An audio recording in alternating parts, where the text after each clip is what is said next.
அவளோட ஆத்மா இன்னுமே அந்த ஹோட்டல்ல தான் இருக்கு. அவளோட கணவனை பழி வாங்கறதுக்காகவே அந்த ஆத்மா இருக்கு.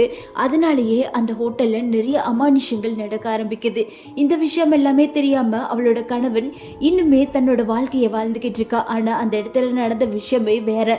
இவளுக்காக தான் ரிங் வாங்கிட்டு அங்க ரோட கிராஸ் பண்ணும்போது அங்க வந்து ஒரு கார்ல அடிபட்டு அவனுக்கு பழசெல்லாம் மறந்து போக அவனோட பேரண்ட்ஸ் இப்போ அவனுக்கு கல்யாணம் பண்ணி வச்சிடலாம் அப்படின்னு சொல்லி வேறொரு பொண்ணை கல்யாணம் பண்ணி வைக்கிறாங்க. அந்த கல்யாணம் பண்ண பொண்ணோட தான் அவள் பார்த்துட்டு வந்து தன்னை மறந்துட்டான் அப்படின்னு சொல்லி சூசைட் பண்ணி இறந்து போயிட்டான்.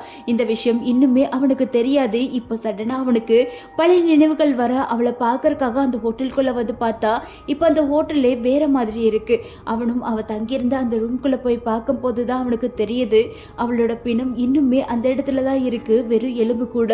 அந்த பிணத்தை பார்த்து அவனும் அழுக ஆரம்பிக்கிறா. என்னை மன்னிச்சிடு, எனக்கு இத்தனை நாள் உன்னோட ஞாபகம் இல்லாம நான் இருந்தேன் அப்படின்னு அழுகும் போது அவளோட ஆத்மா அங்கதான் நின்றுகிட்டு இருக்கு. அவன் வாங்கிட்டு வந்து அந்த மோதிரத்தை போட்டு அந்த இடத்துலயே புதைக்கிறா. அதோட அவளோட ஆத்மாவும் சாந்தி அடையுது.